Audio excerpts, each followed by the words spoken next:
Hai, I'm Wisnu Kumoro and welcome back to my video. Dan ini adalah Sharp Aquos R8s Pro. Dan ini kategorinya adalah flagship. Mungkin banyak yang nggak familiar kalau Sharp Indonesia itu mengeluarkan smartphone, tapi sebenarnya itu cukup laku, terutama di tanah kelahirannya di Jepang, ini cukup populer. Dan di video kali ini saya pengen memperkenalkan smartphone ini. Jadi selamat datang di Curhat Gadget.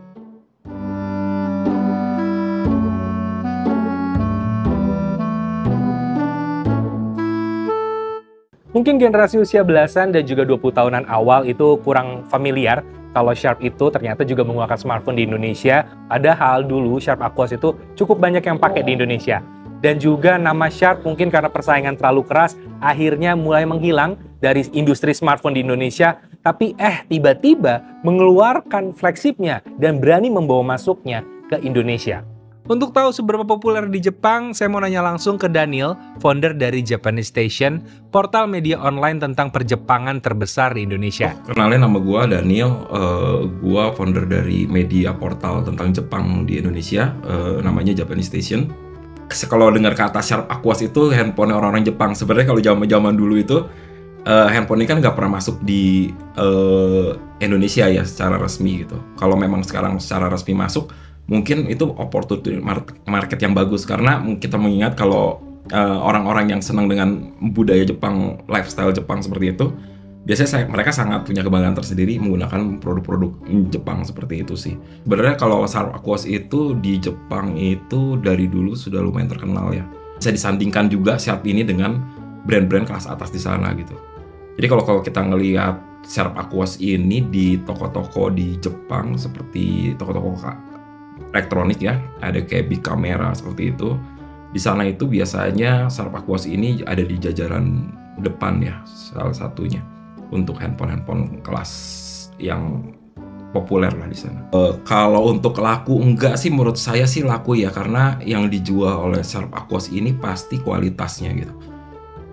Untuk range harga mungkin medium kali ya, medium up lah ya. Tapi untuk kualitas sih nggak bisa diragukan, harusnya sih laku ya. Untuk market yang mengincar kamera yang bagus dengan build quality yang bagus sih laku harusnya di Indonesia. Identifikasi dari Sharp Aquos sendiri itu handphone Jepang banget gitu, yang mungkin dulu banyak orang-orang yang pesan dari luar negeri segala macam untuk dapetin handphone Jepang ini gitu. Nah sekarang kalau apalagi masuk dengan secara resmi, menurutku sih akan lebih potensi ya, lebih baik untuk market tertentu. Oke, sekarang kita bahas untuk spesifikasinya. Prosesor dari smartphone ini sebenarnya bisa dibilang bukan yang terbaru, tapi nggak jelek sama sekali. Prosesornya pakai Snapdragon 8 Gen 2 yang support 5G mobile platform, dan jelas ini kelas flagship. Kemudian RAM-nya 12 GB dan storage-nya 256 GB, dan masih bisa di-expand lagi pakai microSD. Sejujurnya untuk spesifikasi ini benar-benar kualitas flagship loh. Kalau seandainya lebih cepat diumumkan beberapa bulan sebelumnya, misalkan bulan Juni atau Agustus, ini akan menarik banget.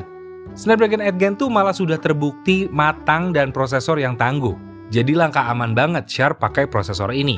Bisa dibilang target market untuk smartphone ini adalah orang-orang yang nyari performa tangguh dan stabil. Jadi kalau kamu termasuk di situ, kamu bisa menjadikan smartphone ini sebagai sebuah opsi. Dan begitupun untuk user experience-nya, smartphone ini unik dan menarik banget. Mungkin kalau cuma dilihat nggak langsung kelihatan, tapi kalau dipegang, ini baru terasa kerennya. Smartphone ini ringan banget, bobotnya bahkan nggak sampai 200 gram. Ini ringan banget. Kenapa bisa ringan? Karena materialnya ini menggunakan perpaduan aluminium dan juga polikarbonat. Dan materialnya ini pun menggunakan material yang recycle. Jadi bisa dibilang ramah lingkungan. Pokoknya teknologinya Jepang banget deh. Dan itu yang membuat smartphone ini beneran ringan banget, padahal ukurannya cukup lebar. Karena di sini ada layar 6,6 inci beresolusi 2730x1260 pixel, bertipe IGZA OLED khasnya Sharp yang memang bisa menampilkan gambar dengan sharp atau tajam. Dan memangnya apa sih yang pengen kita plototin di sini sampai pengen tatap lama kayak gitu? Ya jelas lah hasil gambar yang kita ambil, karena smartphone ini bukan hanya mampu menampilkan gambar, tapi juga mampu menangkap gambar. Malah di sini ini yang paling diunggulkan. Belum lagi support Dolby Vision dan memiliki blue light cut, jadi aman untuk ditatap lama. Untuk kamera, smartphone ini mengandalkan kamera utama 47 megapiksel dengan sensor 1 inci yang bisa menangkap gambar hingga kualitas 8K di 30 fps. Dan ditemani depth kamera 2 megapiksel dan spektrum sensor dan bisa menghasilkan gambar high speed HDR. Sedangkan untuk kamera depannya 13 megapiksel dan experience saya pakai kamera ini memorable banget.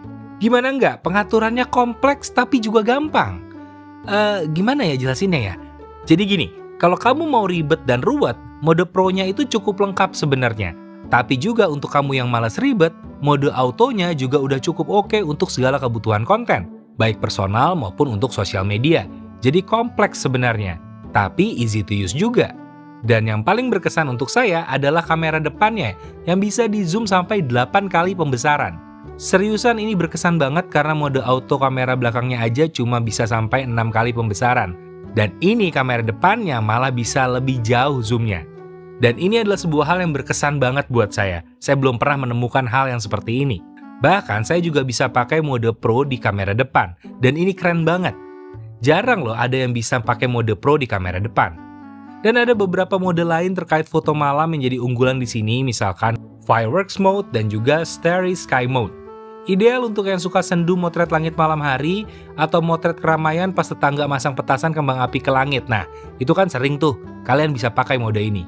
Lalu apalagi yang diunggulkan di sini? Jawabannya adalah heat releasing systemnya. Kita tahu kalau ini pakai prosesor yang monster secara performa dan secara ilmiah tentu menghasilkan panas yang cukup banyak. Dan smartphone ini cukup mampu melepas panas dengan lebih baik. Saya kurang paham detail dari heat releasing system, tapi saya happy karena bisa bikin smartphone ini beneran adem. Dan untuk durasi pemakaian, smartphone ini bisa tahan dipakai seharian apalagi baterainya besar di 5000 mAh dan support 27 watt fast charging, serta ada reversible wireless charging. Jadi bisa ngecharge device lain pakai wireless chargingnya. Dan dari sekian banyak keunggulannya, smartphone ini masih menyisakan satu keunggulan yang nggak main-main, yaitu adalah support IP68. Yang artinya aman kalau tidak sengaja kecebur ke air bersih atau air tawar, tetap bisa berfungsi dengan normal. Untuk UI-nya bagaimana? Menurut saya ini mirip dengan Google Stock namun dengan beberapa penambahan dari Sharp. Yang detailnya itu dirangkum oleh mereka di Aquostrix. Untuk yang suka user interface yang Google banget, kamu pasti suka sama smartphone ini. Apalagi ini udah pakai Android 13, jadi update untuk berbagai aplikasi terbaru.